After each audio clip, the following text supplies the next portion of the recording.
After 2 months working my butt off on learning Chinese, I gave up. Hi, my name is Ant and welcome to my channel. And today I'm going to talk about my experience, like why I gave up on learning Chinese and why I came back to it. Hope you enjoyed this video and let's get started. So, first of all, why I gave up on learning Chinese. The first reason is I didn't make it fun. So when you're learning a language, you don't have to always studying the language. You have to make it fun, like watching movies in the language you're learning, anime and game, your hobbies. You can integrate these things in your language learning.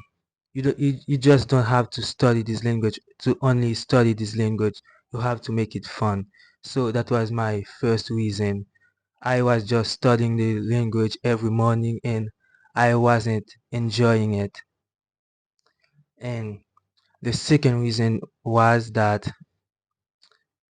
it the second reason was I minimized my progress. So when you're learning a language, you want fast progress. You want to understand things fast. You want quick result. But learning language, it's not easy. It's a slow process. It takes time. You have to be patient to yourself and to wait.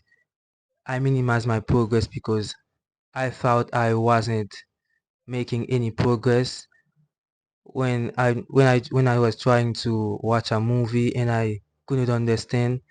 I was furious. And the third reason is I wanted to understand media like movies, anime that was beyond my level. I wanted to understand everything. That was so frustrating in the language where I couldn't understand like 20%. So that was my three big reason why I gave up on learning Chinese. So after all that suffering or after everything, I just took a break. I took a break and meanwhile I wanted to start. I was curious about learning Japanese. You know, the language sounds beautiful. There were anime, manga, Japanese music. I was really enjoying Japanese music. So I told myself, what if I'm trying to learn Japanese? But I tried it. And there are hiragana and katakana. There were like 40, 47 syllables, and everyone on YouTube say that they were easy, like in 1 week you can understand them, but that's not true at all. I tried. I invest like 3 days on learning the hiragana, and it was a bit hard. And after that, I was reflecting that what if I'm trying to integrate my hobbies on learning Chinese? Like I'm a person that like drawing. Like I went to YouTube and I searched how to draw in Chinese. And like I was astonished that I could understand like 20% of what they were saying on the drawing lessons. I was like, wow. I made progress, but I couldn't see the progress because I was so focusing on understand everything on the language, everything like movie, everything I wanted to see, that I didn't see my progress. So that was a revelation, and I gave up on learning Japanese because I didn't want to waste my progress on learning Chinese. And Chinese, that is a language that I really wanted to understand, like the characters, the meanings. It's a beautiful language. So I came back to it, and this time I tried to make it fun.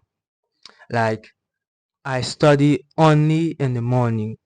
Like I listen to a podcast, But after noon, I try to watch everything that I like anime, movie, and understand, integrate my hobby and the language to make it more fun, more sustainable. And second, I wasn't trying to understand everything. Like, even if I understood like 10 or 20% in a movie, in a TV shows, or a YouTube video, whatever, I was happy. I was celebrate every progress that I made. So that was my story on learning Chinese and learning languages. So I have a final advice to give it to you. When you are learning a language, be consistent. And you don't have to study all day the language. You have to make a time, like every morning for 20 minutes I will listen to a podcast, and that's all. The rest of the days, like, enjoy the language. That was what I learned. You have to make it fun to be sustainable. And that's it. Thanks for watching this video and hope you enjoyed it. Goodbye.